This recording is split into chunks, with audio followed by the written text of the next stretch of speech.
Shalom saudara, saya Pendeta Gael Pinarta, senang bisa kembali menyapa saudara.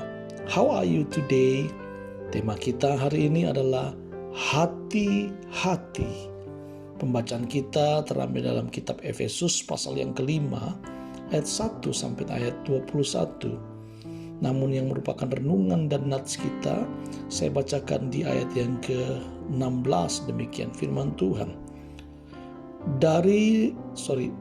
Dan pergunakanlah waktu yang ada, karena hari-hari ini adalah jahat. Bapak Ibu yang dikasihi oleh Tuhan Yesus Kristus, hati-hati. Kata ini tentu tidak asing lagi buat kita semua. Kita sering mendengarnya, kita juga sering mengucapkannya. Begitu sering sampai akhirnya hati-hati seolah ucapan basa-basi tanpa makna. Tidak demikian bagi rekan saya, yaitu yang bernama Yanto. Ia menderita penyakit diabetes, kadar gula darahnya sangat tinggi. Jika Yanto terluka, lukanya akan sulit sekali sembuh.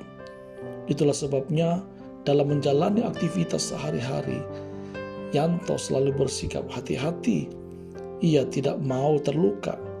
Baginya, hati-hati bukan ucapan basa-basi tanpa makna. Saudara dikasihi Tuhan, sikap hati-hati bukan sekedar bagaimana memegang pisau yang tajam tanpa melukai diri sendiri. Sikap hati-hati juga bukan sekedar bagaimana mengemudi kendaraan bermotor tanpa celaka. Karena sikap hati-hati adalah tentang memperhatikan dengan seksama bagaimana kita hidup. Di ayat yang ke-16 tadi yang kita baca, saudaraku. Karena itu, sudahkah kita menjalani hidup seperti orang arif, mempergunakan waktu yang ada dengan baik? Saudara, jangan-jangan kita masih menjalani hidup seperti orang bebal. Atau jangan-jangan kita masih mempergunakan waktu yang ada dengan sembarangan. Karena itu, saudara dikasihi Tuhan, mari bersikap hati-hati, memperhatikan dengan seksama bagaimana kita hidup.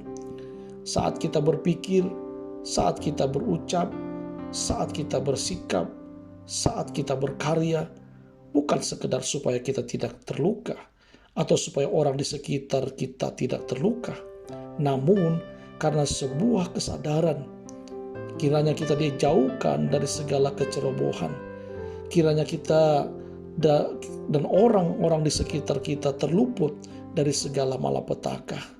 Karena itu, saudaraku, mari bersikap hati-hati. Ini bukan ucapan basa-basi, tetapi harus dikerjakan dalam kehidupan kita setiap waktu. Apa yang kita dapatkan dan kita renungkan dari renungan How Are You Today hari ini adalah ucapkan hati-hati dari ucapkan hati-hati dari dalam hati. Ucapkan hati-hati, simpanlah dalam hati. Jika Bapak Ibu Saudara diberkati oleh renungan How Are You Today hari ini, jangan lupa saudara memberikan komen, like, subscribe, dan sharekan kepada keluarga, sahabat keluarga kita, supaya mereka juga dikuatkan, dibangun, dan diberkati dengan berkat yang sama, dan juga demi kemajuan media pelayanan ini. Saya Pendeta Gael Pinarta, Tuhan Yesus memberkati kita.